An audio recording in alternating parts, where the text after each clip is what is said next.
कुछ यात्राएं ऐसी होती है जहां पर आप प्लानिंग से नहीं जाते, बस खिंचे चले जाते हैं। ऐसी ही एक यात्रा हमने प्रारंभ की महाकुंभ के लिए। Hey everyone, Jyoti Sharma this side from Bhukadda, और हम लोग आ गए हैं आज प्रयागराज महाकुंभ में स्नान करने के लिए।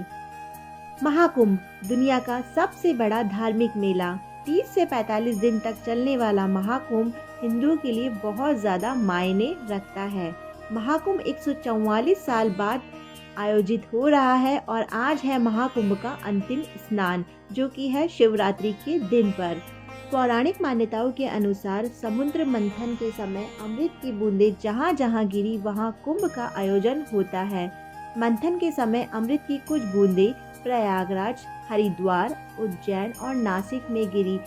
तभी से इन 4 स्थानों पर हर 12 साल में कुंभ का आयोजन किया जाता है। लेकिन महाकुंभ का आयोजन सिर्फ और सिर्फ प्रयागराज में ही होता है। प्रयागराज में त्रिवेणी संगम पर हर 12 साल में कुंभ का आयोजन होता है। संगम में डुबकी लगाने के लिए यहाँ पर करोड़ों की संख्या में श्रद्धालु आते हैं और यहाँ ऐसी मान्यता है कि यहाँ पर स्नान करने से पाप धुल जाते हैं और मोक्ष की प्राप्ति होती है। क्योंकि ये वाला महाकुंभ लगा था पूरे 144 साल बाद और सुना था बहुत ही ज़्यादा यहाँ पर भीड़ है, लेकिन इतने सालों बाद इस महाकुंभ का आयोजन हुआ है तो यहाँ आना तो बनता ही है। तो बस फिर क्या ही था, फिर हम भी आ गए भोलेनाथ जी का नाम लेकर इस महाकुंभ में। और ये जो आप भीड़ देख रहे हैं, ये भीड़ लगातार चलती जा रही थी। इतनी भीड़ मैंने अपनी लाइफ में पहले कभी नहीं देखी और ये एक अपने आप में बहुत ही अलग सा एक्सपीरियंस रहा। इतनी भीड़ होने के बावजूद भी यहाँ पर व्यवस्थाएं बहुत ज़्यादा अच्छी थी। हर थोड़ी थोड़ी दूर पर खाने पीने का कुछ मिल रहा था और सबसे अच्छी बात मुझे यहाँ पर ये लगी कि जिन लोगों से यहाँ पर पैदल नहीं चला जाता उनके लिए भी यहाँ पर फैसिलिटीज़ थी। महाकुंभ का ये मेला बहुत ही लार्ज स्केल पर आयोजित किया गया। यहाँ पर एंट्री गेट जो कि बहुत ही सुंदर और आकर्षित लग रहे थे और इन गेट्स के नेम भी अलग अलग रखे थे, जैसे संगम द्वार, कश्यप द्वार, 14 रत्न द्वार और भी बहुत सारे। यहाँ पर अयोध्या का राम मंदिर और 12 ज्योतिर्लिंग के दर्शन करने के लिए भी सुंदर से मंदिरों का निर्माण किया गया है। साथ ही साथ अगर आप डिजिटल महाकुंभ को देखना चाहते हैं तो वो भी यहाँ पर बनाया गया है। बहुत ही सुंदर से इस पूरे मेले का आयोजन किया गया है और बहुत सारा कुछ है यहाँ अगर आप जा रहे हैं तो देखने के लिए। अगर आप लोग इस चैनल पे नए हो और आप लोगों ने चैनल को अब तक सब्सक्राइब ना किया हो तो जल्दी से जाइए भूकड्डा चैनल को सब्सक्राइब कर लीजिए। साथ ही साथ बेल आइकन को प्रेस करना बिल्कुल भी मिस ना करें ताकि आने वाले मेरे वीडियोस के नोटिफिकेशन आपको मिलते रहें और आप इसी तरह बढ़िया बढ़िया वीडियोस को एंजॉय करते रहिए।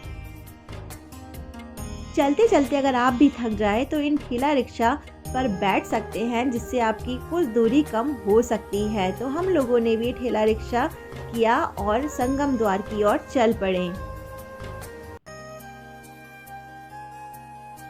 थोड़ा चलते चलते और थोड़ा गाड़ी पर बैठकर हम लोग फाइनली पहुंच ही गए संगम द्वार, जहां पर माँ गंगा, माँ यमुना और माँ सरस्वती का संगम होता है।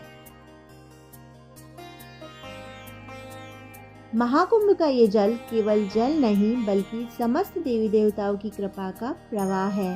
हे गंगा मैया, हे माँ यमुना, हे माँ सरस्वती, आज आपकी इस पावन धारा में हम अपनी समस्त चिंताओं को समर्पित करते हैं और अपने परिवार की सुख समृद्धि की कामना करते हैं। धन्यवाद प्रयागराज, हमें जीवन का सबसे पावन और ऐतिहासिक अनुभव देने के लिए। इस दिव्य पर्व को सफल बनाने के लिए स्थानीय लोगों, पुलिस और सफाई कर्मियों और सभी सेवाभावी जनों ने जो अथक परिश्रम किया है वह अविस्मरणीय है। आपकी मेहनत और सेवा ने इस कुंभ को और भी खास बना दिया। यह अनुभव जीवन भर हमारे दिलों में रहेगा। एक बार फिर हृदय से आभार।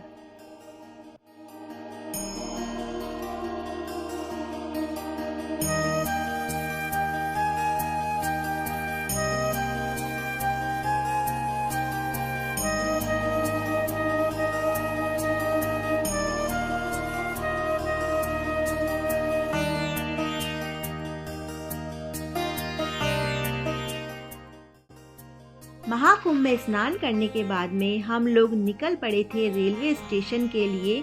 रास्ते में चलते चलते हमने बहुत सारे आकर्षक मंदिर और बहुत ही अच्छे अच्छे द्वार भी देखे। बहुत ही सुंदर आयोजन किया गया था इस महाकुंभ का। इतनी भीड़ होने के बावजूद भी हमें किसी तरह की कोई दिक्कत नहीं हुई, क्योंकि यहाँ की व्यवस्थाएं बहुत ही ज़्यादा अच्छी थी। अगर आप लोग भी नहीं गए हैं महाकुंभ स्नान के लिए तो ज़रूर जाएं, क्योंकि आज महाकुंभ के स्नान का अंतिम दिवस है।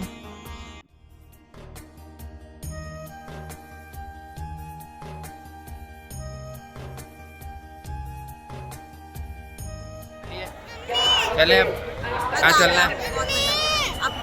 स्नान हो गया महाकुंभ में, कब चलेंगे? पहुँच ही गए। फाइनली स्नान हो गया।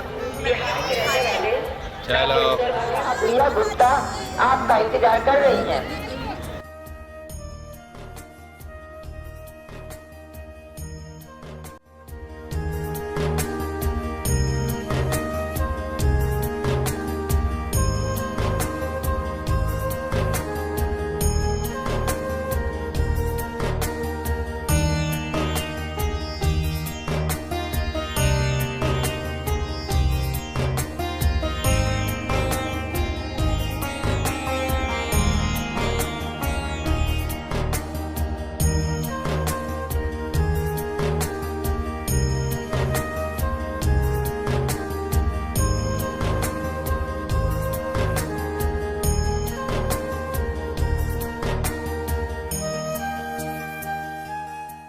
और इसी के साथ प्रयागराज की हमारी महाकुंभ की एक पावन और ऐतिहासिक यात्रा संपन्न हुई।